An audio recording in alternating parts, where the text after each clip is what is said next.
जब हम कैलाश मानसरोवर यात्रा पर गए, हमने नीचे झांक कर देखा तो एक पूरा शहर बसा हुआ है। जब ऊपर देखा तो लगा कि सारी प्रकृति और सारा इंद्र का प्रचालन और पूरी राज्यसभा लगी हुई है। एक सिंहासन पर एक विशाल काय ऊर्जा का कोई पिंड रखा है, और जिधर से देखते हैं, जब तक देख पाते हैं तब तक उसकी प्रतिकृति परिवर्तित हो जाती है, तब तक उसका स्वरूप बदल जाता है। हमें कुछ फॉर्म्स पता है शिव जी की, और उन पर मैं चर्चा भी करूंगी क्योंकि लोग उन्हीं फॉर्म्स को पूजते हैं। लेकिन क्या कोई ऐसी भी फॉर्म है जिसके बारे में ज़्यादा चर्चा नहीं होती, जो हमें पता नहीं है? जैसे कि आप मुझे देख पा रही हैं, ये शिव के बिना संभव नहीं। जैसे कि आप मुझे बोल पा रही हैं, ये शिव के बिना संभव नहीं। जैसे कि आप चल पा रही हैं, ये शिव के बिना संभव नहीं। जिसको साइंस इलेक्ट्रॉन बोलती है, या बाद में उसे कहते हैं कि ये पार्टिकल ऑफ गॉड है, वो जो इलेक्ट्रॉन फॉर्म है, जो अभी है भी और नहीं भी, जो अभी था भी और नहीं भी, जो अभी नहीं भी और हो जाएगा, वो सब शिवत्व है। शिव पार्वती के बिना अधूरे हैं। तो ये जो बैलेंस है इनर मैस्कुलिन और फेमिनिन का, इसके डीपर मीनिंग को कैसे समझा जाए? अब जितने पुरुष हैं वो शिव को रिप्रेजेंट कर रहे हैं, अगर पुरुष मनुष्य योनि में हैं, और जो स्त्रियां हैं वो कहीं ना कहीं पार्वती से जुड़ी हैं, वो स्त्रीण तत्व से जुड़ी हैं। वो उसको ढूंढ रही हैं हजारों साल से, जो टूट कर अलग हुआ था, और वो स्त्री पुरुष को ढूंढ रही है और पुरुष स्त्री को ढूंढ रहा है, और हमारी जीवन की पूरी यात्रा ऐसे चलती रहती है। कौन है वो सोलमेट?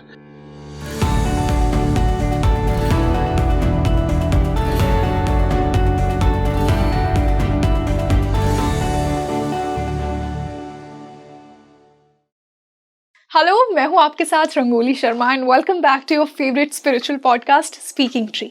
क्या आप भी शिव को अपना इष्ट मानते हैं? क्या आप उनकी ब्लेसिंग्स को अपनी लाइफ में फील करते हैं? अगर हाँ, तो आज का पॉडकास्ट सिर्फ और सिर्फ आपके लिए है। और अगर शिव आपके इष्ट नहीं भी हैं, तो शायद आज के पॉडकास्ट के बाद आप उनकी ब्लेसिंग्स को अपनी लाइफ में ज़रूर अट्रैक्ट करेंगे। आज के पॉडकास्ट में हमने शिव जी की कुछ मिस्टिकल फॉर्म्स की बात की है, जैसे अर्धनारेश्वर, महाकाल, और साथ ही साथ हमने कुछ मिस्टिकल प्लेसेस की भी बात की है जहाँ शिव जी का निवास माना गया है। और श्रावण भी आने वाला है, तो श्रावण की सिग्निफिकेंस और श्रावण के कनेक्शन को हमने शिव जी के साथ समझा है। तो जुड़े रहिए मेरे साथ इस पॉडकास्ट के एंड तक, और इस पॉडकास्ट के बाद वो शिव तत्व तो आप सबके अंदर जरूर आएगा। और आज का ये लुक शोभितम की तरफ से है। और इसी बेहद खास डिस्कशन को और खास बनाने के लिए आज जो हमारे साथ गेस्ट जुड़े हैं, उनके प्रीवियस पॉडकास्ट को आपने स्पीकिंग ट्री पर बहुत ज़्यादा पसंद किया है। मैं स्वागत करना चाहूँगी जगत गुरु प्रोफेसर आर्यम जी महाराज का। महाराज जी, वेलकम टू स्पीकिंग ट्री। बहुत धन्यवाद। ओम नमः शंभवाय च, मयो भवाय च, नमः शंकराय च, मयस्कराय च, नमः शिवाय च, शिवतराय च। परमात्मा का नाम हो, ईश्वर की बात करें और उनको प्रणाम किए बिना करें तो थोड़ा सा उचित नहीं लगता। तो मैंने उनको जो नमस्कार मंत्र है भगवान शिव का, महादेव का, उससे प्रारंभ किया। बिल्कुल। और जैसा मैंने कहा, आश्रम महादेव की ही बात करने वाले हैं। आपको इंट्रोडक्शन से भी ये पता लगा होगा। तो आज हम शिव की उन मिस्टिकल फॉर्म्स के बारे में बात करने वाले हैं, जिन पर जितनी चर्चा होनी चाहिए उतनी नहीं होती है। तो गुरुजी, आपके अनुसार कौन सी हैं वो मिस्टिकल फॉर्म्स शिव जी की, हमें बताइए सर।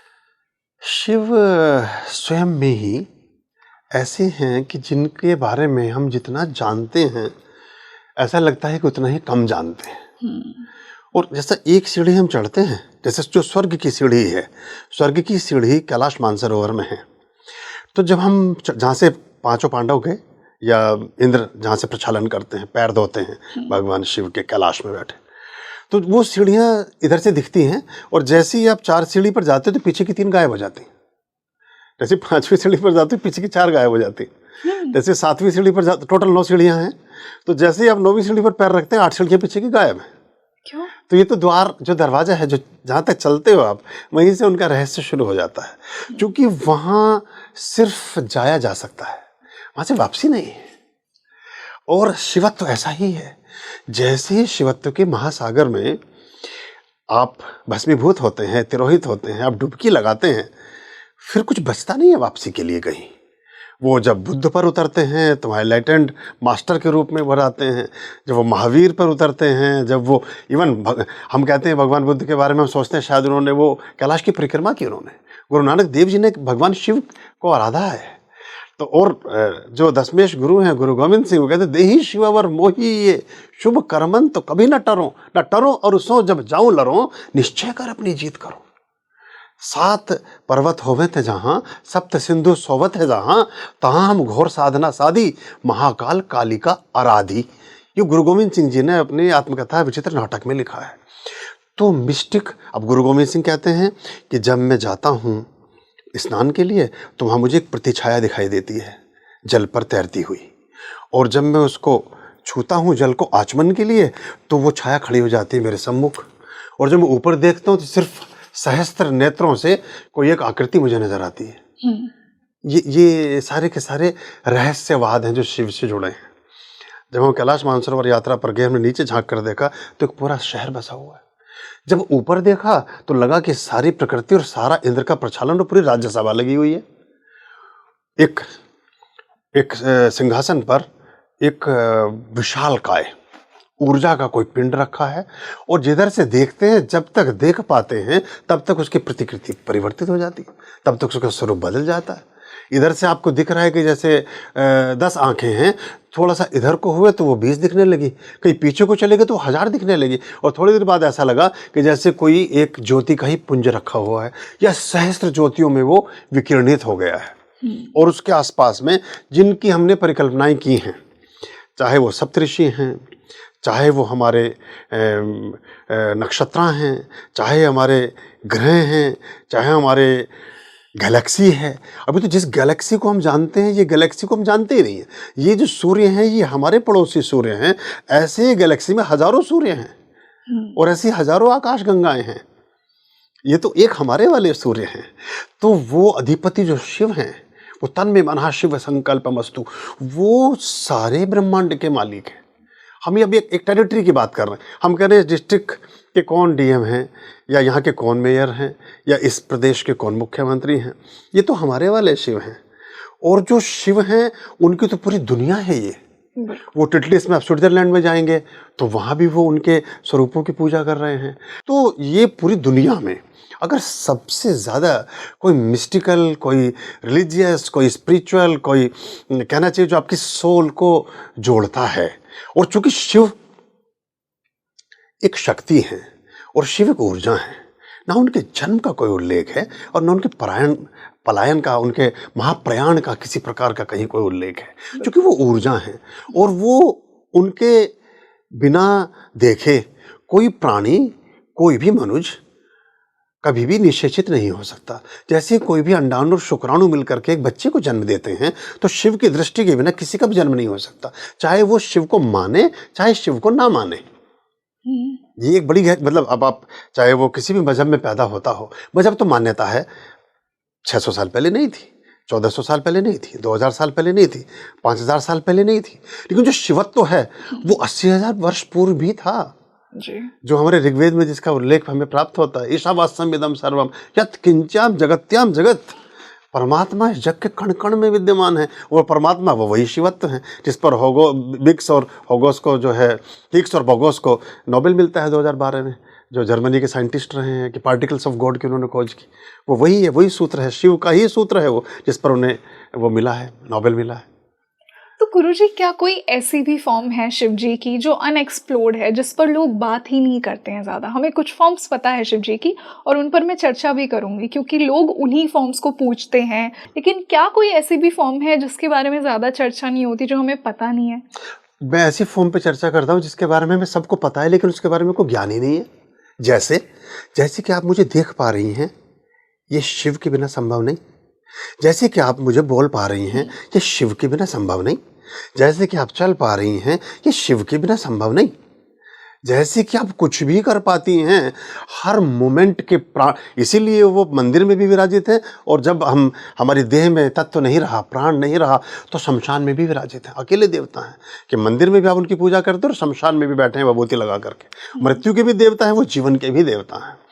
तो जो ऊर्जा जिसको साइंस इलेक्ट्रॉन बोलती है, या बाद में उसे कहते हैं कि ये पार्टिकल ऑफ गॉड है, वो जो इलेक्ट्रॉन फॉर्म है, जो अभी है भी और नहीं भी, जो अभी था भी और नहीं भी, जो अभी नहीं भी और हो जाएगा, वो सब शिवत्व है। वो शिव ही हैं।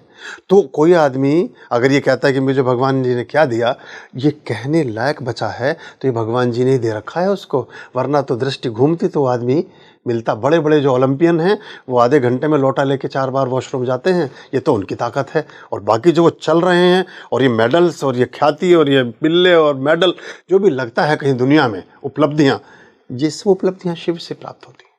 तो ये हम रोज़ प्रतिरोज़ देखते हैं, हर जगह देखते हैं, लेकिन कहीं हमें दिखता नहीं। क्योंकि सूर्य के बारे में कहा गया कि सूर्य को लगाया प्रकाश के लिए भगवान शिव ने, और इसका पूरा एक उल्लेख है। चंद्रमा को माथे पर भी सजाया चंद्रशेखर, और वो शिव ने। और आशुतोष एक लोटे में प्रसन्न हो जाने वाले भगवान शिव, जल के भी देवता वही, अग्नि के देवता भी वही, प्राण के देवता भी वही। तो पृथ्वी, अग्नि, जल, वायु, आकाश, पंच तत्वों को अगर संग्रीभूत ढंग से एक कहीं केंद्रीभूत आप करें, केंद्रीय तत्व में देखना चाहें, तो अकेले शिव हैं। तो ये एक तो ऐसी चीज़ें जो हाइपोथेटिकल वर्ल्ड में चलती हैं, उपकाल्पनिक जगत में विद्यमान हैं, वो हमें सिर्फ मन को विस्मय देती हैं, अचरज देती हैं, और थोड़ा हम उत्फुल्लित होते हैं उन बातों को सुनकर समझकर। लेकिन ऐसे जीवन से जुड़े हुए तत्व हैं सारे कि जो बिना शिवत्व के संभव नहीं है, और रोज़मर्रा हम उनमें जुड़े हुए हैं, प्रतिदिन हमारे जीवन से जुड़े हुए हैं वो। तो अब अगर व्यक्ति, मेडिकल साइंस है, मेडिकल साइंस में डॉक्टर शरीर के विज्ञान को जानता है, तो आंखों की रोशनी कभी जानी नहीं चाहिए किसी डॉक्टर की। कोई डॉक्टर कभी मरना नहीं चाहिए, क्योंकि वो तो शरीर को जिंदा रखने का विज्ञान जानता है। फिर वो क्यों मर जाता है? हर डॉक्टर मर जाता है। वो कहता है कि, तो यहाँ फिर आयुर्वेद चलता है, जो छठा वेद है हमारा, 5वां वेद है हमारा। तो ये आयुर्वेद के जितने तत्व हैं, अब जो हम बिल्व पत्र चढ़ा रहे हैं, इसके पीछे बहुत बड़ा रहस्य छिपा है। ये अपने आप में एक मिस्टिक है। हम जो गन्ने का रस चढ़ा रहे हैं, ये अपने आप में एक मिस्टिक है। हम जो गौघृत चढ़ा रहे हैं, ये अपने आप में एक मिस्टिक है। हम जो गंगा जल चढ़ा रहे हैं, इसका अपने आप में एक विज्ञान है, और रहस्य विज्ञान है। ये रहस्यमय विज्ञान है। तो और प्रत्येक व्यक्ति की संरचना जो यूनिकनेस की, जो उसका यूनिकोड है, जो उसका एक यूएसपी है, वो शिवत्व से निर्मित है। किसी के थंब इम्प्रेशन किसी के जैसे नहीं, किसी के फिंगरप्रिंट किसी के जैसे नहीं, किसी के बाल भी किसी के जैसे नहीं। Everyone is unique. आवाज सबकी अलग है, आंखों की पुतलियां सबकी अलग है, और बायोमेट्रिक्स में वो यूज होता है। ये जो तत्व निर्धारित करते हैं, ये शिव करते हैं। क्योंकि हजारों क्रोमोसोम, हजारों शुक्राणु और अंडाणु निषेचित होने के लिए दौड़ते हैं। जो एक कोई बचता है उस 10 करोड़ में से, वो बचता है जो शिवत्व के नजदीक होता है। हम और आप इस दुनिया में इसलिए बैठ पाए कि हम पर शिव उस समय कृपालु थे, दयालु थे, तो हमें जीवन जन्म मिला। ऐसी तो करोड़ों आत्माएं हैं जो जन्मी ही नहीं और आज भी प्रतीक्षारत हैं, जिसको हम भूत प्रेत पिशाचर, और वो भी सहचर हैं शिव की ही। नंदी श्रृंगी नृत्य करत हैं, करत गान श्रुति गुण राशि, है ना। तो वो सारा का सारा जो एक लोक है शिव का, वो अद्भुत है। और उनका हर कृत्य ही ऐसा है जो प्रतिदिन हमें एक नए विस्मय से आपूरित करता है। गंगा जल जटाओं से निकला। पूरा साइंस, पूरा विज्ञान आज तक ये सूत्र नहीं खोज पाता है कि ये कभी खराब क्यों नहीं होता। ये भी अपने आप में एक मिस्टिक है। और सब लोग लेकर के, इतना गंगा जल लोग लेकर के गए, और ये गंगा, ये सिर्फ आपके भारत में है। ये कैलाश, ये सिर्फ आपके भारत में है। अभी वो एक तिब्बत और चाइना का जो भी इशू है उस पर मैं बात नहीं करना चाहता, पर भारत का ही वो एक अंग रहा, और दुनिया की कीली है वो। तो शिवत्व पर ही पूरी दुनिया घूम रही है। अगर हम उस कीली को निकाल दें पृथ्वी से, तो पृथ्वी जल में समा जाएगी उसी समय। और जो हमारा शिव सूत्र में उल्लेख आता है, और शिव पुराण में उल्लेख आता है, और उपनिषद में जो आया है, जिसे हम जलज की बात करते हैं, वो वैज्ञानिक अभी बता रहे हैं 15 साल पहले, 10 साल पहले, कि पृथ्वी के नीचे अभी 6 गुना जल और भी है, तो समुद्रों में व्याप्त है। जो 7 समुद्र हैं, 7 समंदर हैं हमारे, उनसे 6 गुना जल आज पृथ्वी के अपने कोश में विद्यमान है। ये अभी साइंस बता रही है, अभी नासा और वो लोग इसका एक वो कर रहे हैं। तो ये सारा का सारा आकर्षण है, ये जो हमारा हृदय स्पंदित होता है माता के गर्भ में, और पूरे जीवन चलता है। जब भी हम जीवित हैं, 70 साल, 60 साल, 50 साल, 100 साल, जो भी, ये किस चीज से चल रहा है? किस चीज से चल रहा है? शिव से चल रहा है। हाँ, ये जो वो इलेक्ट्रिक फॉर्म जो उसको इस पर, और आप जानते हैं 300 मीटर की उछाल है। अगर वो जो जितना धक्का खून का हृदय मारता है, वो 300 मीटर दूर जाके गिरेगा उसका पहला छल्ला, रक्त का थक्का। जो उसका प्रेशर है, ये किसी चीज से निर्मित नहीं हो सकता। और आपने आज अवकाश किया, आपने आज भोजन का अवकाश किया, व्रत रखा, उपवास किया, उपवास के दिन भी वो अपना काम प्रॉपर कर रहा है, और जिस दिन उपवास नहीं किया तब भी प्रॉपर कर रहा है। आप 10 करोड़ रुपए की लेमोजिन लेके आते हैं, रोल्स रॉयस रखते हैं 50 करोड़ की, कोई गाड़ी आप 1 अरब रुपए की लाते हैं, उसकी अवधि 10 साल, 15 साल, 20 साल है, और एक इतना बहुमूल्य शरीर जिसमें शिवत्व विद्यमान है, तन में मन शिव संकल्प मस्तु, उस पर हम कभी नहीं सोचते। और वो 100 साल तक काम कर रही है मशीन, इसके कोई ओवरहालिंग नहीं, कभी जाके आप उसकी सर्विस नहीं कराते कि भाई ये आप इसे ऐसा कराएं। तो ये ऊर्जा का जो स्पंदन है, ये जो इलेक्ट्रिक फॉर्म, ये शिवत्व ही है। और ये जो फिर इनकी जो पिंडी का एक आकार है, ये अपने आप में एक मिस्टिक है, क्योंकि दुनिया में हर चीज गोल है। उन्होंने जो हर चीज गोल है इस दुनिया में, जब तक कि मनुष्य उसको निर्मित ना करे। हम मशीन लगा के किसी टेक्नोलॉजी से किसी मेज को चौकोरा बना देंगे, किसी चीज को चौरस बना देंगे, लेकिन प्रकृति ने हर चीज गोल बनाई है, और गोल में ही ऊर्जा का वर्तुल सिंचित होता है, क्योंकि वो अगेन एंड अगेन जो 360 एंगल का जो एक पिंड है, वो फिर से ऊर्जस्वित होकर के काम करता है। शरीर में रक्त के जो थक्के हैं, रुधिर जो बह रहा है, वो भी गोलाकार रूप में ही बहता है। हृदय से नीचे, नीचे से ऊपर, नीचे से, हर अंग हमारा गोल है जी। प्रकृति की हर चीज गोल है, ये शिवत्व है जी गुरुजी। एंड आपने बहुत ही ब्यूटीफुली से एक्सप्लेन किया कि हर कुछ शिव ही है। तो इसी से अब हम, जो मैंने स्टार्टिंग में ही कहा था, मैं कुछ मिस्टिकल फॉर्म्स के बारे में आपसे जानना चाहूँगी। तो आपने महाकाल की बात की, महाकाल से शुरुआत करते हैं। महाकाल को Lord of time and death कहा गया है। Beyond the Lord of time and death, Mahakal है क्या डीपर मीनिंग है महाकाल का? देखिए, वैसे तो तुमने उसका उत्तर दे दिया है अपने प्रश्न में ही लेकिन फिर भी एक्चुअली अगर हमें काल का आभास रहे तो हम कभी भी पथभ्रष्ट नहीं हो सकते, हम कभी भी लोभी नहीं हो सकते, हम कभी भी क्रोधी नहीं हो सकते, हम कभी भी कामी नहीं हो सकते, हम कभी भी वैमनस्य से युक्त नहीं हो सकते। हम इसलिए इन प्रलोभनों में गिरते हैं, इन वासनाओं में गिरते हैं, हम ऐसा सोचते हैं कि 1000 साल जिएंगे। तो वो उसका स्मरण बोध है महाकाल कि तू ठहर, में आया और मैं यहाँ विद्यमान हूँ। तो जो भी कर रहा है तो क्षणभंगुर ही है, इसका स्पंदन है, इसका एक नॉकिंग है, इसका एक सचेतक तत्व है महाकाल। और महाकाल में भस्म आरती होती है जी, है ना। वो भस्म भी कैसी भस्म, वो आर्टिफिशियल भस्म नहीं होती। उसके लिए लोग अपने देह के बाकायदे एक विल करते हैं कि मेरे शरीर, वो साक्षात जो हमें चिता की भस्म होती है, उस चिता की भस्म को छान कर उससे आरती करते हैं। उससे चूंकि मृत्यु के संधान से महानतम देवता का भी सिंचन किया जा रहा है, तो स्त्री गुणधर्मा है और सृजक है, जीवन को जन्मदात्री है। तो जन्मदात्री है तो मृत्यु के संधान को किसी तरह से इनहेल ना कर ले, हवा में उड़ती है, उसकी सांस में ना चला जाए, कहीं ना चला जाए, इसलिए उसके दर्शन को त्याज्य कहा गया कि स्त्रियां उसको नहीं देख सकती हैं। ये उसका साइंटिफिक रीजन है, ये उसका रीजन, ये उसका एक वैज्ञानिक तथ्य है कि वो मृत्यु की देवी नहीं है, वो जीवन की दात्री है और वो मृत्यु का देवता है। तो मृत्यु के देवता को नमन तो करने पहुंची है, लेकिन वो उसका संधान लेकर के, उसका जो अंश लेकर के, उस भस्म का किसी प्रकार से वो अपने शरीर में उसको धारण करके न आ जाए, क्योंकि फिर वो वैरागी हो जाएगी, या तो वो जीवन के उस वर्तुल से बाहर चली जाएगी, एकदम ही उस पथ पर चली जाएगी। सन्यास भी नहीं, उसकी खिचड़ी और ऊंची, वैराग्य। सन्यास में भी सन्यास किसी सुव्यवस्थित स्थिति में स्वयं को एस्टैब्लिश करना, वो सन्यास की व्याख्या है। लेकिन सन्यास से भी ऊपर, यानी कि अब किसी चीज में एस्टैब्लिश होने का मन भी नहीं रहा, अब जो एस्टैब्लिशमेंट है उसी का है, या डिस्टैब्लिशमेंट है तो भी उसी का है, वो रखे कि बिगाड़े, बनाए कि संवारे, वो उसकी मर्जी है। तो वो जो भाव दशा है वो पैदा हो जाती है, फिर वहाँ मनुष्य शेष नहीं रहता, वहाँ फिर आत्मा चलती है, क्योंकि आत्मा का कोई जेंडर नहीं है, आत्मा को स्त्री पुरुष नहीं होती। आप बहुत बार पुरुष स्वरूपों में जन्म ले चुकी हैं, और पता नहीं हम किन किन स्वरूपों में कितनी बार आ चुके हैं इस धरती पर। तो ये हम इस बार ऐसे बैठे हैं, तो उसमें ये तो शरीर है, मरण धर्मा है। ये जो यात्रा है, ये मरण में से चिन्मय की यात्रा है।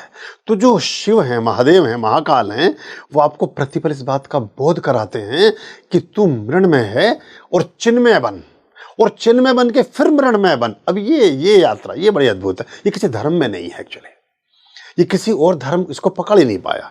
ये सिर्फ हिंदुत्व की एक देशना है और हिंदुत्व की गरिमा है कि हम इसमें, तो प्रतिपल अगर हमें मृत्यु का बोध होता है, स्वामी दयानंद, स्वामी विवेकानंद, रामकृष्ण परमहंस, महर्षि रमन, किसी का भी नाम, बुद्ध, महावीर, कबीर, राम कृष्ण किन्हीं भी आप भगवानों के अवतारों की बात करें, जब उन्हें मृत्यु के दर्शन हुए तभी वो एनलाइटमेंट को, तभी वो संबुद्धता को उपलब्ध हो सके। किसी ने बहन को मरते हुए देखा, किसी ने पिता को मरते हुए देखा, किसी ने कहीं, तो मृत्यु का जो बोध है, तो महाकाल महासमाधि के द्योतक हैं, परम बोधि के प्रतीक हैं, वो हमारी परम सत्ता के प्रतिनिधि हैं, और व्यक्ति को कहते हैं कि तू मेरे जैसा बन, तू तन में मन शिव संकल्प मस्तु, तेरा तन भी, तेरा मन भी, तेरा समस्त जो स्वरूप है वो शिव में समाहित हो। और शिव का शाब्दिक अभिप्राय भी यही है, कल्याण करता, सभी के कल्याण का कारक, और बड़े डिटर्मिनेटेड हैं और बहुत वादे के पक्के हैं। लोटे का जल चाहे भस्मासुर चढ़ाए और चाहे चढ़ाए देवता, तथास्तु का वरदान देना ही है। कोई अपना मतलब तंत्र यही कहता है, तंत्र माने टेक्निक। आग, अगर अग्नि का धर्म जलाना है तो गैस पर चाहे आप चाय पकाएं, चाहे कोई और चाय पकाए, चाय पकेगी, गैस चाय पकाएगी। वो ये देख कर नहीं पकाएगी कि रंगोली बना रही है तो मैं अच्छे से जल्दी बना दूं, और कोई और बना रहा है तो उसमें 1 घंटे बाद बनाऊं, या बनाऊं ही नहीं। वो तथ्य है। तो शिव तथ्यात्मक भी हैं, वो बहुत फैक्ट प्रोवोकिंग हैं, वो बहुत कमिटेड देव हैं, इसलिए बहुत जल्दी प्रसन्न भी होते हैं। भोले कहा गया, भोलेनाथ कहा गया, वो 1 लोटा जल में प्रसन्न हो जाते हैं। तो ये जो शिवत्व है, और महाकाल की जो उज्जैन की आपने बात की, अब देखिए, जो अगर वहाँ बहुत सारे हमारे मुगल आक्रांता ऐसे थे जिन्होंने उज्जैन में जाकर के वहाँ उसमें हमला करने की कोशिश की, सब वहाँ सबकी मृत्यु हो गई, ये हिस्टोरिकल फैक्ट है। सब सुबह जो है मरे हुए पाए गए, जितने लोग थे उनको दिखना बंद हो गया। तो ये जो साक्षात हमारे ज्योतिर्लिंगम है, इनके अपने एक स्थान है, और फिर इन ज्योतिर्लिंगम की जो स्थापना है वो एक ऊर्जा के क्रम में की गई है। वो रामेश्वरम से लेकर कर केदारनाथ तक वो ऊर्जा का एक पिंड है जो चारों तरफ उसको घुमाता है। और जैसे हमारे 7 चक्रास काम करते हैं बॉडी में, ऐसे ही ये 12 ज्योतिर्लिंगम काम करते हैं, और जिनकी परिधि कई हजार किलोमीटर है। आप केदारनाथ में जल चढ़ाते हैं, आपको लाभ तो होता ही होता है, आपको पता नहीं चलता कि आपने कितने प्राणियों का लाभ उसमें कर दिया है। कैसे? उसका प्रकीर्णन कई सौ किलोमीटर का है, उसका व्यापकता कई सौ किलोमीटर की है। और अभी जिस कुल, जिस परिवार, जिस खानदान, जिस गोत्र, जिस संबंध में आप हैं, ये तो आपका संबंध नहीं, ये तो आपके पास सूचना है कि ये मेरे दादाजी थे, लेकिन दादाजी की भी कोई दादाजी थे, नाना जी के भी कोई नाना जी थे, और उनके भी कोई थे। तो जो एडम और ईव क्रिश्चियनिटी ने पकड़ा, जो आदम और हव्वा इस्लाम ने पकड़ा, जो शिव और पार्वती हमने लिया, ये तो तब से है जब कोई भी नहीं था। और उससे पहले भी एक कोशीय थे ये, फिर अपने ही अंग से पार्वती का जन्म दिया।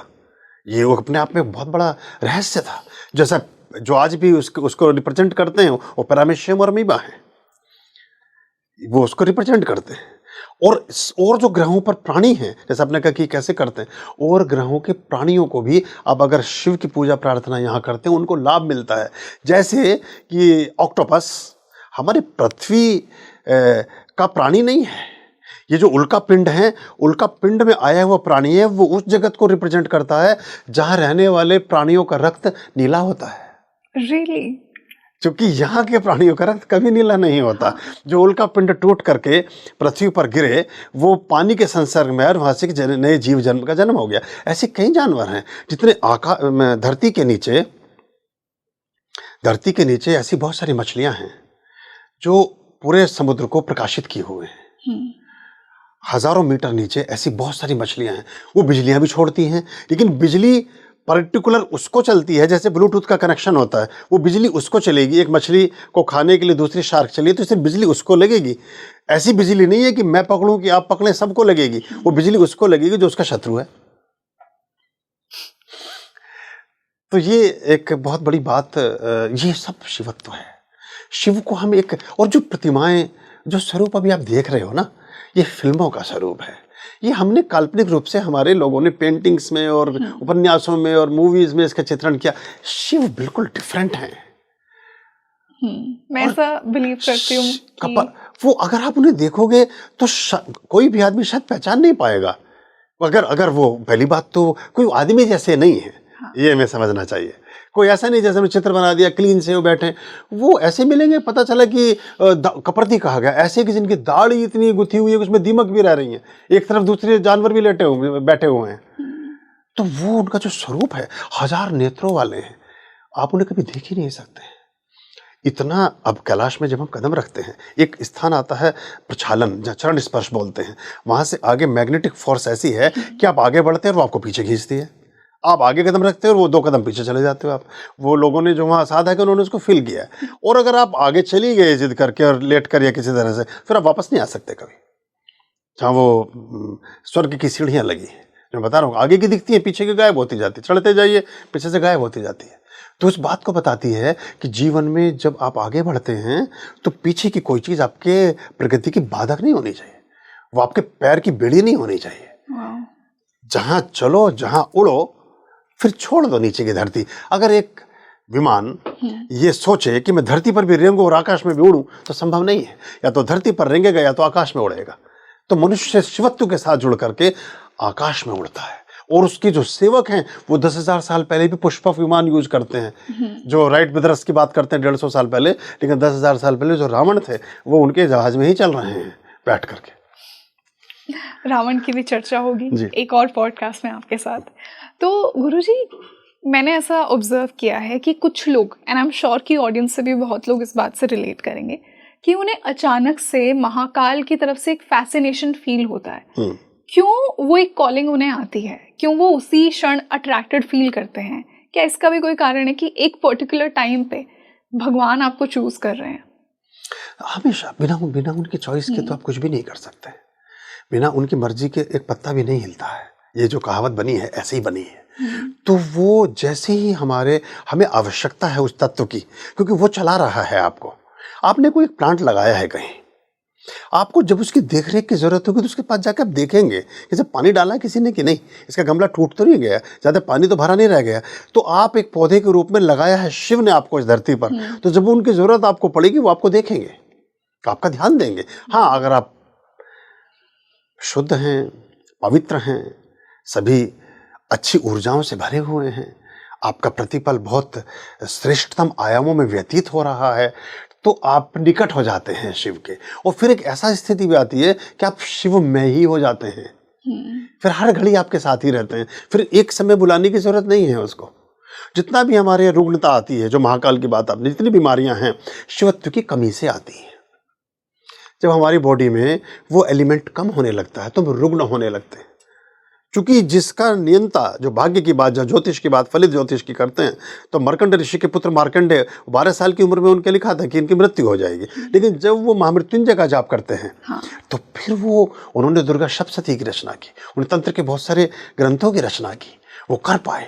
मैं गंगोत्री के पास उनका आश्रम है, मैंने वो जगह विजिट की है, अभी गंगोत्री में हमारा एक अनुष्ठान था। तो वो व्यक्ति को मरण धर्मा को भी जीवन देने वाली शक्ति है। कोई मृत्यु के आगोश में समाया हो वो भी उनको पूजता है। और जिस धर्म में बाकी रंगों का समावेश हो, वो भी जब मक्का मदीना में परिक्रमा करता है तो वो वही पहनकर करता है, श्वेत वस्त्र ही, जो शिव को प्रिय हैं, और वो उसी परंपरा का अनुपालन करता है। पूरी क्रिश्चियनिटी श्वेत को अपनाती है, इसलिए इतनी प्रॉस्परस है। हमने बाकी रंग अपना लिए, तो वो रंग का भी प्रतिनिधि है, वो सब चीज के, क्योंकि वो जो मणिम है, वो जो रजत रंग है उनका, वो जो कर्पूर गौरव कर्णावतार संसार सारम भुजगेंद्र हारम सदा वसंतम हृदय रविंदे मम भवानी सहितम नमामि। गुरुजी, हमने महाकाल की बात की, तो एक और फॉर्म है शिव जी की, जो कि है अर्धनारीश्वर। शिव पार्वती के बिना अधूरे हैं। तो ये जो बैलेंस है इनर मैस्कुलिन और फेमिनिन का, इसके डीपर मीनिंग को कैसे समझा जाए? ये परिपूरक है एक दूसरे का। ये जो शिव है, शिव पर जब त्रि की मात्रा लगती है तो शिव बनते हैं, उससे पहले वो शव हैं। तो शव पर जब त्रि की मात्रा लगी, यानी संबद्धता हुई नारित्व से या स्त्रीत्व से, ये स्त्रैण तत्व से, बल्कि इसका जो सही शब्द है वो है स्त्रैण तत्व। और ये स्त्री और पुरुष हर व्यक्ति में होता है। हर स्त्री में थोड़ा पुरुष होता है और हर पुरुष में थोड़ी सी स्त्री होती है। कभी कभी ये जब स्त्री में पुरुष ज्यादा हो जाता है तो दूसरे तरह से हम उन्हें रिकॉग्नाइज करते हैं, और जो पुरुषों में स्त्रियां अधिक हो जाती हैं तो वो दूसरे तरह से देखे जाते हैं। लेकिन प्रत्येक पुरुष स्त्रैण चित्त को लिए होता है। जो स्त्रैण चित्त वाले हैं सब वाम मस्तिष्क से काम करते हैं, जो शिवत्व वाले हैं वो राइट ब्रेन से काम करते हैं। तो ये जो हमारा ये एक दो, जैसे मैंने बताया अमीबा और पैरामीशियम, आज भी ऐसे जीव है जो एक कोशीय हैं। एक समय के बाद उसका एक अंग टूटकर अलग हो जाता है और वो फिर उस अंग को ढूंढने निकल चलता है और फिर उसकी यात्रा प्रारंभ हो जाती है। तो हम ऐसे ही सबसे पहले शिव के अंग से ही पार्वती का जन्म हुआ, शिव के अंश से ही पार्वती का जन्म हुआ। शिव ने ही ऐसा समझिए कि अपने संग साथ के लिए पार्वती की संरचना की, आविर्भाव किया या उनको प्रकट किया। फिर जब वो दो हिस्से अलग हुए, अब जितने पुरुष हैं वो शिव को रिप्रेजेंट कर रहे हैं अगर पुरुष मनुष्य योनि में हैं, और जो स्त्री हैं वो कहीं ना कहीं पार्वती से जुड़ी हैं, वो स्त्रीण तत्व से जुड़ी हैं। वो उसको ढूंढ रही हैं हजारों साल से जो टूट कर अलग हुआ था, और वो स्त्री पुरुष को ढूंढ रही है और पुरुष स्त्री को ढूंढ रहा है, और हमारी जीवन की पूरी यात्रा ऐसे चलती रहती है। कौन है वो सोलमेट, वो कौन है बिछड़ा हुआ साथी, वो कहाँ मिलेगा, वो कब मिलेगा। और हम हर व्यक्ति में सोच, जिसमें जरा सा लगता है 5% हम उससे बात करने लगते हैं, हम उससे मित्रता कर लेते हैं, हम उससे और आगे बढ़ के कभी विवाह भी कर लेते हैं, या वो हमारे उसमें संबद्ध हो जाता है। लेकिन फिर हमें थोड़े दिन बाद लगता है कि नहीं नहीं, ये तो पूरा वाला नहीं है, ये तो शिव नहीं है, तो मैं तो ऐसा नहीं बोलूँगा क्या। तो फिर शिवत्व की तलाश प्रारंभ हो जाती है। तो ये जो ये तत्व था, ये जो परिपूर्णता है, क्योंकि कोई भी, जैसे देवता हैं, देवता वरदान तो दे सकते हैं लेकिन उस वरदान का प्रतिफलन अपने जीवन में नहीं भोग सकते हैं। तो इसलिए देवत्व के जो देवता हैं वो मनुष्य योनि में आने के लिए तरसते हैं, ताकि उन्हें कर्म का सिद्धांत मिल सके, वो कर्म कर पाएं। तो ये जो जीवन के सारा वर्तुल है, सारा एक ग्राफ है, ये शिव और पार्वती के निकट इसलिए घूमता है। और पूरी प्रकृति, ये फूल का खिल जाना, ये पार्वती का मुस्कुराना है। ये उस पर भंवरे का बैठ जाना, ये शिव की प्रसन्नता है। अब ये भंवरा उस पुष्प के परागकणों को लेकर सुदूरवर्ती किसी दूसरे पुष्प पर जाकर बैठेगा, और उसकी वर्तिका से फिर एक नए पुष्प के जीवन का जन्म निर्मित होगा। आप मक्खी को 1000 साल तक समझाएं कि तू फूल पर बैठ, वो गंदगी पर बैठेगी। और आप एक तितली को 1,00,000 साल तक समझाएं कि तू फूल पर मत बैठ, गंदगी पर बैठ, वहां नहीं बैठेगी। अब ये परिष्कार है, अब ये ऊंचा नीचे जाना है कि प्राणी होते हुए भी आपने तय कर रखा है कि आप कहाँ हैं। और शिव के साथ हम पिछले अंक में हम उनके रहस्यवाद की बात कर रहे थे, वहां एक और रहस्य छिपा था कि माता पार्वती का वाहन सिंह है, भगवान गणेश के चूहा है, कार्तिकेय का मयूर है, नंदी स्वयं में एक गोवंश को रिप्रेजेंट करते हैं, और भगवान शिव के गले में जो माला है वो सर्प की है, सांप है। सब एक दूसरे के शत्रु हैं, लेकिन शिवत्व की छाया में सब एक साथ हैं। शिव परिवार में वो सब साथ आ गए, सब साथ हैं। अब वो शत्रुता समाप्त हो जाती है, तो बैर भी खत्म होता है। तो जो जुड़ाव है, जो एकात्म हो जाना है, वही शिव और पार्वती के अद्वैत का एक सबसे बड़ा कारण है, जो आदि शंकर ने जिस पर पूरा काम किया। और अंत में हम ऐसे ही होते हैं। जब आप संबुद्ध रहस्यदर्शी हो जाते हैं, तो आपके दृष्टिकोण से, आपके मेधा से, आपकी प्रतिभा से, आपकी स्मृति से, आपके दर्शन से स्त्री और पुरुष का भेद समाप्त हो जाता है। फिर एक कोई आत्मा बस होती है, वो स्त्री और पुरुष नहीं रह जाती। वो बस होती है तो होती है, वो स्त्री और पुरुष नहीं रहती। तो ये बुद्ध बैठे हैं, ध्यान कर रहे हैं एक पेड़ के नीचे। कुछ लोग हैं, किसी एक स्त्री को पकड़कर कहीं से ले आए हैं, उनकी मित्र है, वो कोई झगड़ा होता है, वो भाग जाती है, तो लौटते हुए ढूंढते हुए आते हैं, उनको हिलाकर पूछते हैं, तुमने इधर से किसी को जाते हुए देखा? कोई स्त्री इधर से गई है? बोले 12 साल पहले स्त्री और पुरुष दिखता था। कोई गया तो है, लेकिन स्त्री के पुरुष ये नहीं दिखाई देता। तो ये वो पूर्णता है जो आपने बात की थी अर्धनारीश्वर की। वो पूर्ण नारीश्वर हैं और पूर्ण वो पुरुषोचित हैं। तो पुरुषोचित गुण और स्त्रैण गुण, ये स्त्रीण गुण इसलिए विद्यमान किया गया, इसलिए इसकी, अब देखिए एक और मूर्ति आपने देखी होगी, प्रतिमा आपने देखी होगी, प्रसंग हमारे वांग्मय में आता है हिंदू दर्शन के, कि काली हैं और शिव उनके चरणों में लेटे हुए, है ना? वो प्राय काली की प्रतिमा के साथ आप देखते हैं। अगर पुरुषोचित चित्त, पुरुषों का चित्त या पुरुषत्व अगर समर्पण भाव में है, तो स्त्रैण चित्त कभी रौद्र नहीं होगा। Beautiful, yes. स्त्रैण चित्त का और वो जो जीभ, वो जो उनकी जीभ निकली है, हाँ। वो जीभ, वो बना देने वाले अलग ढंग से बनाते हैं, लेकिन वो ऐसी है कि जब उन्होंने कहा कि सृष्टि का एक विनाश की तरफ ऊर्जा का प्रवाह शुरू हुआ, तो शिव लेटे, तो जैसे पैर रखा तो वो जीभ विस्मय की जीभ है। और ये क्या हुआ कि मेरा ही स्वामी इस अवस्था, इस समर्पण की मुद्रा में, तो वहां फिर पृथ्वी थमती है। यानी कि जो पुरुषों के अहंकार जहां थमते हो, वहां से शांति का उदय होता है, वहां से प्रेम का उदय होता है, वहां से समर्पण का उदय होता है, वहां से सहयोग और समन्वय का उदय होता है, वहां से सामंजस्य और शत्रुता का विनाश होता है, सामंजस्य उदित होता है। तो ये इसके पीछे ये प्रतीक बड़ा गहरा था, और वो हमेशा आपको दिखेंगे। और वो उनका जो स्वरूप है भगवान का, वो आपको उनके साथ जितनी बार भी आप जहां भी देखेंगे उनको, कि किसी न किसी रूप में स्त्रैण चित्त की प्रधानता मिलेगी। सिर्फ वो देखिए वहां पर हैं, काली के साथ हैं, पार्वती के साथ विराजित हैं, गंगा माता को फिर माथे पर धरा है। हाँ जी।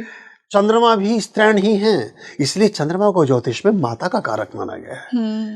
चंदा को माता, चंदा माँ को रिप्रेजेंट करता है, और उसके लिए जो हमारी सारी रेमेडीज है, मदर की रेमेडीज होती हैं ज्योतिष में, आप जानती हैं। तो वो भी स्त्रैण चित्त ही है। तो स्त्रैण चित्त यानी कि सृजक भी मैं, जीवन का संचालक भी मैं, जीवन का जन्म देने वाला भी मैं, और फिर इसका विध्वंसक भी मैं, इसका संहारक भी मैं। तो इसके बीच जीवन की गति चलती है।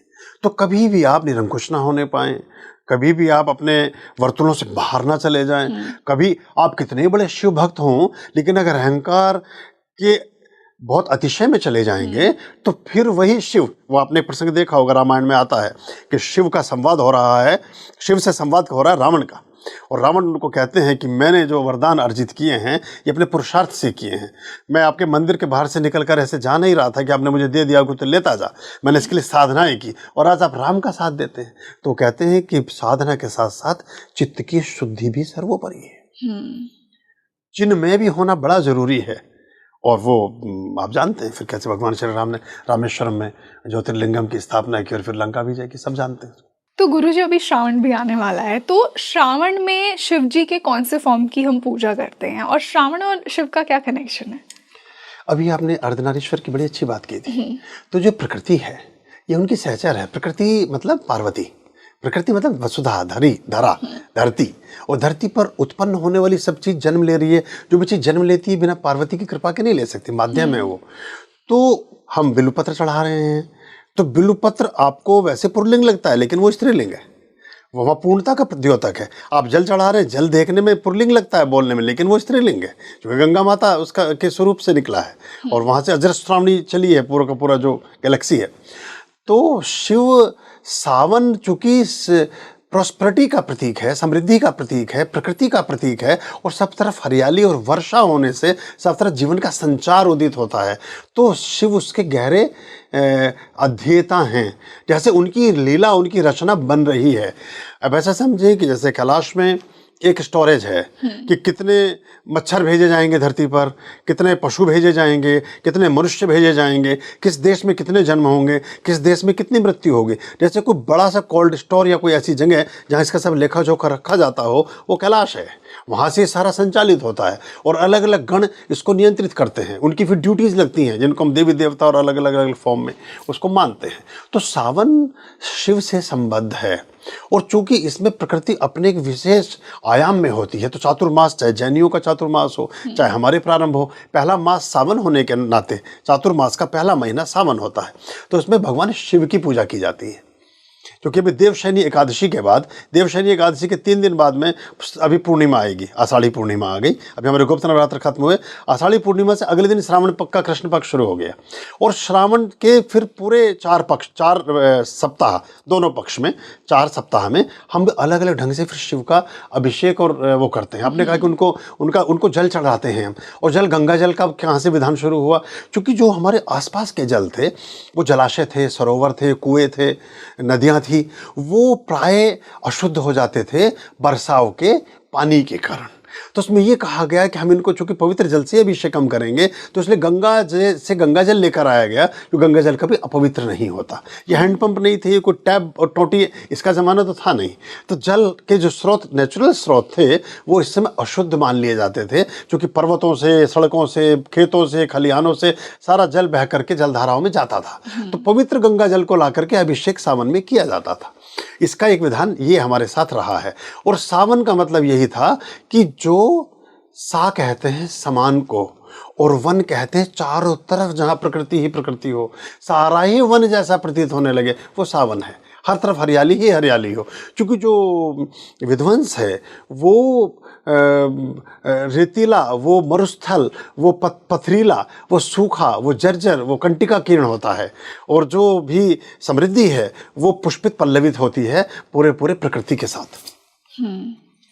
बिल्कुल। तो गुरुजी, हमने मिस्टिकल फॉर्म्स की बात की शिव जी की, अब मैं कुछ मिस्टिकल प्लेसेस भी जानना चाहूँगी। हम सब जानते हैं कि शिव जी का घर कैलाश को माना गया है, तो कैलाश इतना पावरफुल क्यों है और क्या है वहाँ पर ऐसा जो हमारी समझ से अभी बहुत परे है?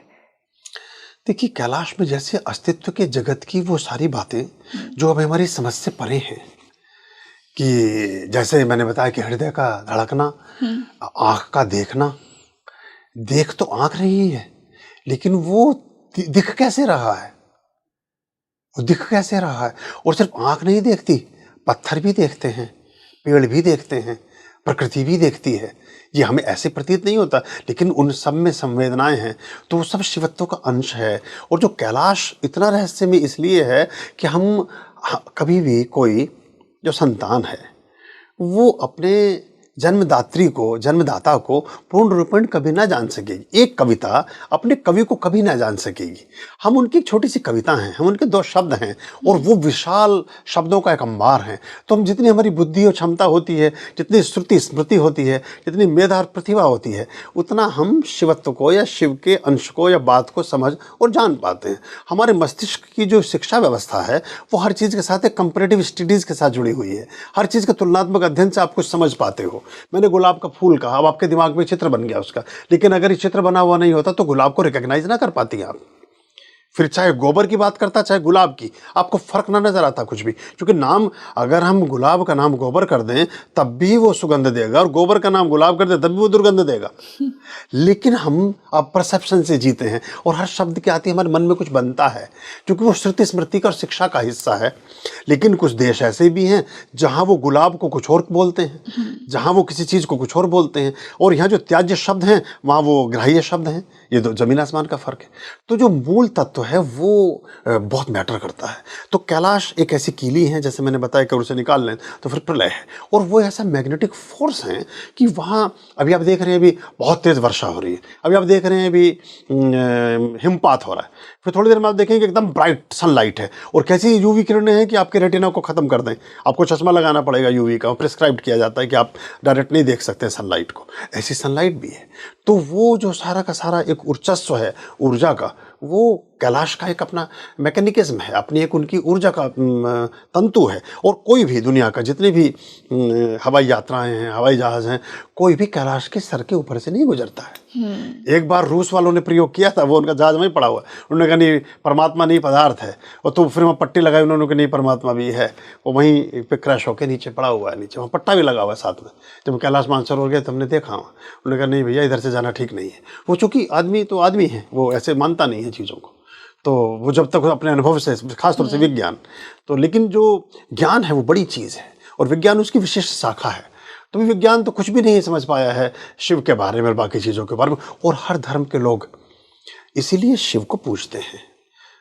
गुरु नानक जी ने वहाँ परिक्रमा की, जो हमारे तीर्थंकर हैं, प्रथम तीर्थंकर ऋषभ देव जी जैन धर्म के, उन्होंने तो शिव सूत्र ही लिखा है, शिव जो हमारा कवच है उन्हीं का लिखा हुआ है, ऋषभ देव ने ही उसकी रचना की है। भगवान बुद्ध ने वहाँ रही हैं, नानक देव वहाँ रही हैं। क्रिश्चियनिटी में 4 साल जीसस क्राइस्ट पुरी में रह करके गए हैं, उनकी पेंटिंग्स लगी वेटिकन सिटी में।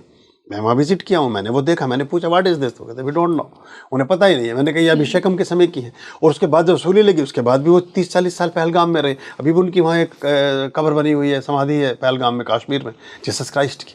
क्योंकि 32 साल की उम्र थी वसूली लगी, जिए तो 80 साल हैं, तो बाकी 50 साल यही रहे हैं। तो ये सभी धर्मों के जो स्रोत हैं, अवेस्ता है यहूदियों की पुस्तक, उसके आप सूत्र पढ़ना शुरू करेंगे तो आपको लगेगा उपनिषद पढ़ रही हो।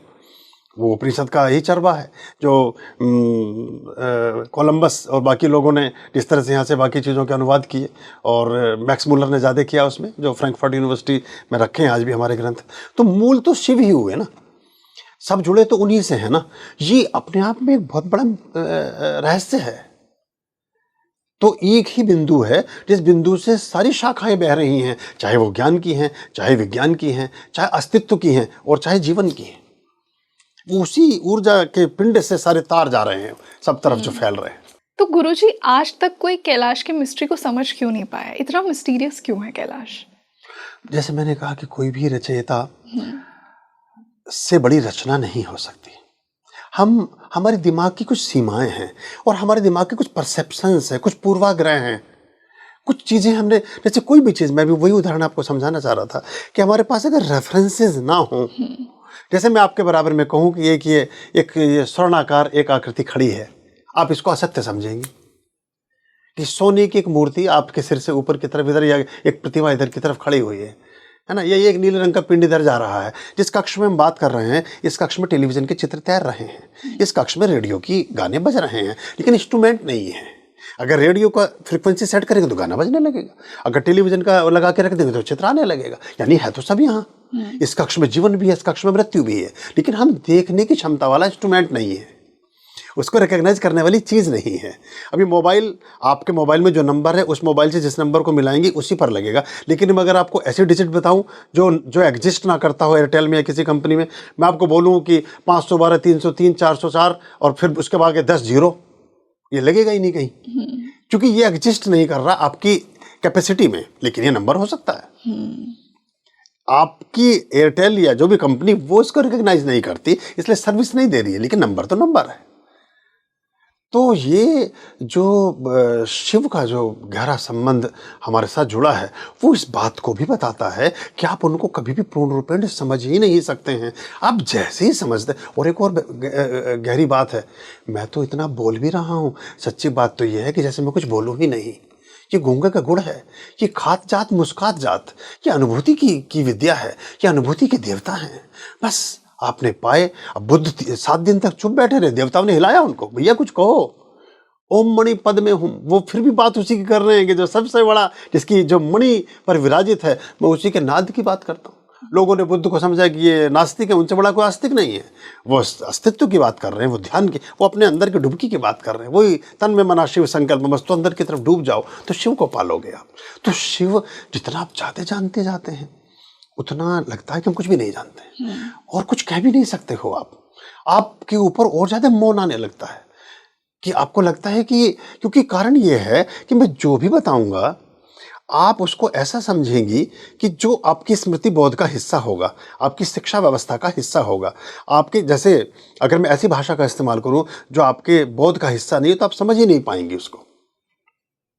जो जिब्रिस है, जो मस्तिष्क की भाषा है, जो एक माँ अपने छोटे नवजात शिशु के साथ करती है, वो भाषा वो शिशु समझता है और माँ समझती है, लेकिन वो कोई किताबों में नहीं है। और वो बराबर कम्युनिकेशन होता है, उसको जो बोल रही है वो वही पकड़ रहा है, और जो वो कर रहा है वो माँ भी समझ रही है।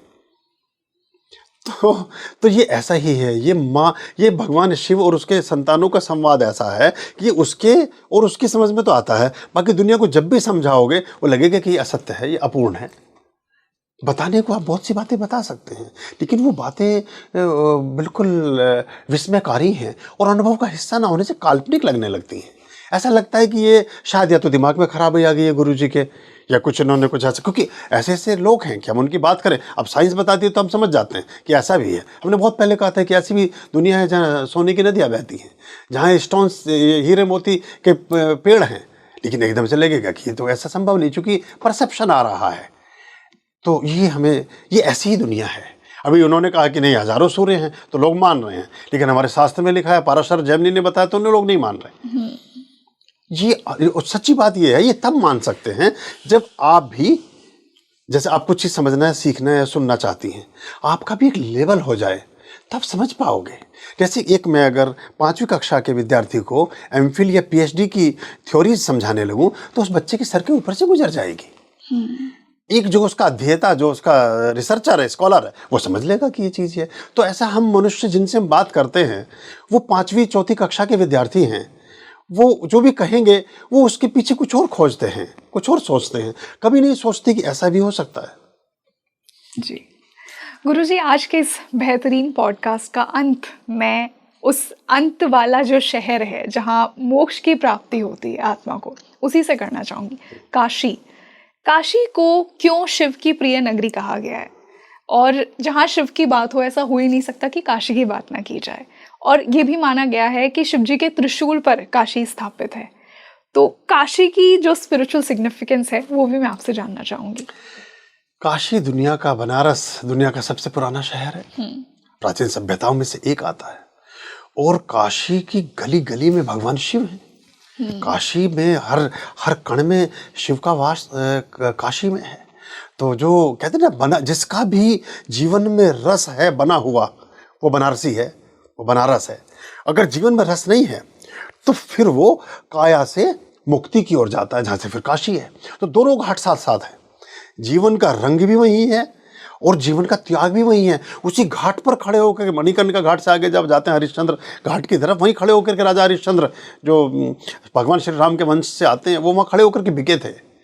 यानी कि अगर आप सत्य के साथ नहीं हैं तो ये भी स्थिति, और सत्य के साथ हैं तो भस्मीभूत है, फिर गंगा जी में आप बह भी जाएंगे। तो काशी जो त्रिशूल है, ये प्रतीकात्मक एक बात है। त्रिशूल मतलब ट्रिनिटी है, इलेक्ट्रॉन, प्रोटॉन, न्यूट्रॉन, ये तीनों तत्व एक स्थान पर नहीं है, ये काशी में है सिर्फ, इसलिए उसको हमने त्रिशूल कहा। लोगों को समझाने के लिए बहुत बातें बतानी पड़ती हैं। महावीर स्वामी ने कहा 2500 साल पहले कि पानी छान कर पियो। आज आप बिस्लरी पी रहे हो या कोई फिल्टर वाटर पी रहे हो, क्यों कहा? क्योंकि इसमें विषाणु या जीवाणु थे कि छान कर पियेंगे तो बीमार नहीं पड़ेंगे। आज सबसे ज़्यादा रेवेन्यू पानी से आता है, इतना बाकी चीज़ से नहीं आता। तो ये समय के साथ चीज़ें बदलती हैं। तो वो इलेक्ट्रॉन, प्रोटॉन, न्यूट्रॉन, ये तीनों, गंगा की धारा भी बहती हो, गंगा की धारा के साथ साथ शिव का ज्योतिर्लिंगम भी हो। बाकी जगह हैं तो उज्जैन में दूसरी नदी हैं, कहीं और हैं, हम नीचे जाते हैं नासिक में, तो वहाँ तो गंगा का अपने आप में एक तत्व का हो जाना, फिर भगवान शिव के ज्योतिर्लिंगम का हो जाना, और फिर जितने भी वहाँ आक्रांत आए हैं उन सब का भी आत्मबोध हुआ है। वहाँ जो ज्ञान वापी, वहाँ एक सेंटर था, वो ज्ञान का भी केंद्र है। तो इसलिए काशी अद्भुत शहर है, और पूरी दुनिया की कोई रिसर्च काशी के बिना पूरी नहीं होती। चाहे वो आपका मैक्स मूलर हो, चाहे वो आपका कीट्स हो, चाहे कोई भी विचारक, बल्कि उन्होंने, कीट्स ने तो लिखा है कि वो कीट्स तो सारे के सारे कालिदास से प्रेरित। और कालिदास कौन है? जो बैठा हुआ है चौपता के पास, भगवान शिव के चरणों में, वो काली घाट पर बैठा हुआ है, जो काली मठ के पास, जो आज भी उत्तराखंड में है। वहाँ उन्होंने सारी साधना के बाद में उज्जैन में वो रहे 2000 वर्ष पहले, जब दुनिया को गणना नहीं आती थी, हमने कैलेंडर दिया। आज भी हम 85 साल आगे हैं, उनका 2025 है, हमारा तो 2084-85 है, जो भी वर्ष चल रहा है अभी हमारे पंचांग के अनुसार। तो हम इतने आगे तो वैसे ही चल रहे हैं उनसे। तो वो जो गणनाएं हैं वो भी हमारे इन शहरों की देन है, जिनमें काशी रहा है, जिनमें उज्जैन रहा है। तो शिक्षा के महाकेंद्र थे ये, ज्ञान के महाकेंद्र थे, इसलिए अद्वितीय थे। हाँ, हम चूंकि बहुत उदार हैं, क्योंकि उदार समर्थ ही उदार होता है, सम्राट ही दानी होता है। जिसके पास कुछ है वही दे सकता है, वही त्यागी होता है। तो हमारे पास कुछ था तो हम छोड़ पाए, इसलिए हम उदासीन भी रहे। हम जुड़े तो रहे, लेकिन जब सोने की चिड़िया हो गए, हम बहुत समृद्ध हो गए, तो हमें लगा कि ये चीज़ निरर्थक भी है, इसका कोई वैल्यू भी नहीं है। तो हमने उसकी तरफ ज़्यादा रुचि नहीं दिखाई, इसलिए हमारे शहर थोड़े कभी कभी किसी न किसी आक्रांता के शिकार हुए या कुछ चीज़ें हुई, और दूसरे लोगों ने भी उन्हीं स्थानों को इसीलिए चुना। ये सबसे बड़ा प्रमाण है कि आपके देवालय को ही कोई दूसरे धर्म का आदमी अपना देवालय बनाना चाहता है, तो यानी कि उसको अपनी ऊर्जा पर विश्वास नहीं है, आप ही की ऊर्जा पे बिलीव है उसको कि रोटी इनके तवे पर ही पकेगी, तो भैया अपनी आग कहीं और जला ले ना। वो आपके पर ही सेकना चाहता है, तो उसका पता है कि फ्लेम तो वही है, तो जहाँ फ्लेम है वहीं पे तो आस्था है सारी, वरना इतने आक्रमणों की कोई आवश्यकता नहीं है। और जिस समय आक्रमण हुए 600 साल पहले, तब तो चारों तरफ खलियान ही खलियान थे, खेत थे, कितनी सी आबादी थी, कुछ भी नहीं थे। 1 आध करोड़ आदमी रहे होंगे पूरे भारत में, कहीं भी कर सकते थे। तो ये चीज़ें हम उन केंद्रों को चुनते हैं।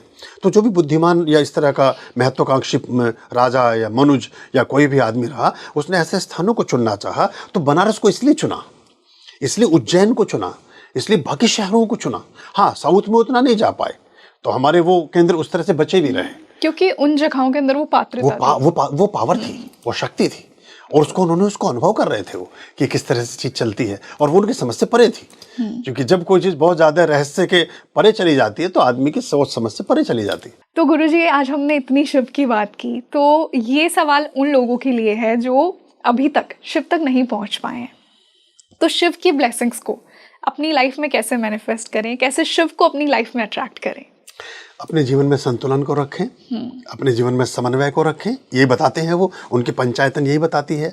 सभी प्राणियों के साथ मित्रता बताती है, सभी प्रकृति के साथ मित्रता बताती है, जीवन में सदाशयता शुचिता बताती है, त्याग और समर्पण बताती है, किसी भी चीज़ से जुड़ना, लोभ और लाभ से परे रहना बताती है। यही तो सब शिवत्व हैं। यही, आप कितने बड़े सम्राट हों, लेकिन एक लात मार के सोने की लंका को भी चल दें, यही तो बताती है। पार्वती के लिए तो बनवाया था घर, जो बाद में दे दिया रावण के पिताजी को, विश्वकर्मा को। तो ये सारे तत्व शिव को बताते हैं।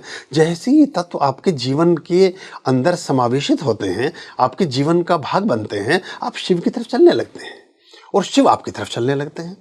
तो आप जब इस शुचिता को धारण करते हैं, और इसके बहुत सारे आयाम और भी हैं कि आप, वो तो छोटी छोटी चीज़ें सब लोग जानते हैं, ओम नमः शिवाय का जाप कर लें, आप महामृत्युंजय का जाप कर लें, आप रुद्र के पाठों का जाप करें, आप अभिषेकम करें, ये तो कर्मकांड के हिस्से हैं। लेकिन आप जो तन में मन शिव संकल्प मस्तु, जो हमारा मन है, क्या वो शुभ संकल्पों से आपूरित है?